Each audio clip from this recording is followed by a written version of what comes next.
The preterite, le passé simple. The preterite is used for the past tense and let's discover more about it.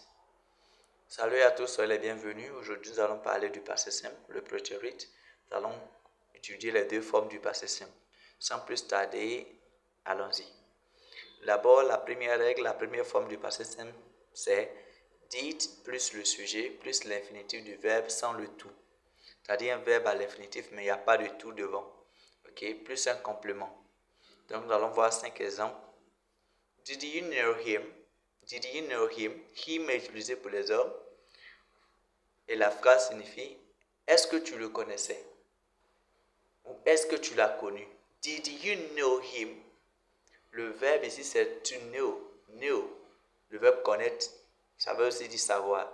Donc c'est lui le verbe de la phrase. Did ici est la marque du passé simple. Preterite. Ici il est l'auxiliaire. C'est la marque du passé simple. C'est comme ça que je peux vous l'expliquer. Donc quand vous voyez une phrase commençant par did, c'est que vous avez affaire au passé simple. Okay. Donc, did you know him? Est-ce que tu le connaissais?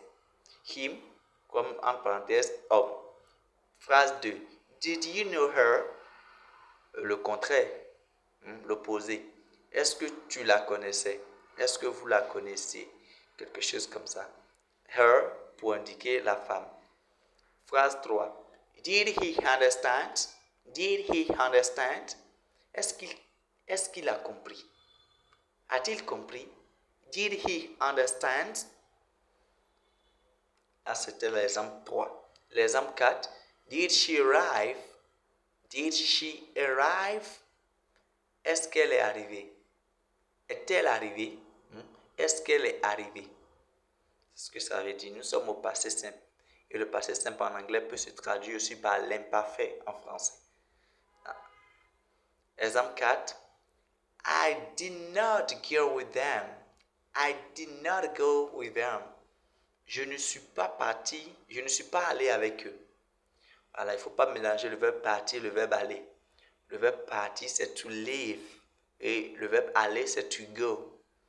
Ok? Donc ici, c'est le verbe aller qui est utilisé. I did not go with them. I did not go with them. Je ne suis pas allé avec eux. Ok? Nous passons à la deuxième règle. La deuxième règle est simple. Vous avez le sujet plus votre verbe qui est terminé par ED. Les verbes qui se terminent par ED au passé, ce sont des verbes réguliers. Les verbes réguliers sont des verbes qui suivent une seule règle de conjugaison. C'est-à-dire quand on le met au passé, il suffit de mettre ED à la fin et c'est parti. En général, ok, ça c'est la règle générale. Les verbes irréguliers, pour les mettre au passé, on met ED. Quant aux verbes irréguliers, chez eux, chaque verbe a sa forme, a sa conjugaison. Donc ici, je prends la règle des verbes réguliers. Pour les verbes irréguliers, il vous faut connaître les verbes irréguliers en consultant votre liste de verbes irréguliers. C'est parti. Premier exemple. My neighbor danced. My neighbor danced. Mon voisin dansait. Mon voisin dansait. Je peux aussi dire mon voisin dansa. Tout comme fait, nous sommes toujours au passé. Exemple 2. Together we arrived at school. Together we arrived at school. Nous sommes arrivés ensemble à l'école. Nous étions arrivés ensemble à l'école.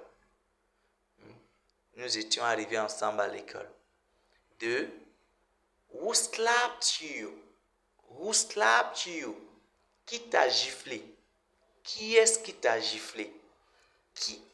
Qui vous a giflé? Comme ça. Who slapped you? Et exemple numéro 4. He stole money. He stole money. He stole money. Il a volé l'argent. Il a volé de l'argent. Ok? Et exemple numéro 5 ici. His brother lived in South Africa. His brother lived in South Africa. Ici, lived est terminé par ED. C'est un verbe régulier. D'accord? Et à l'exemple 4, to store, là, le verbe, il est irrégulier. Merci.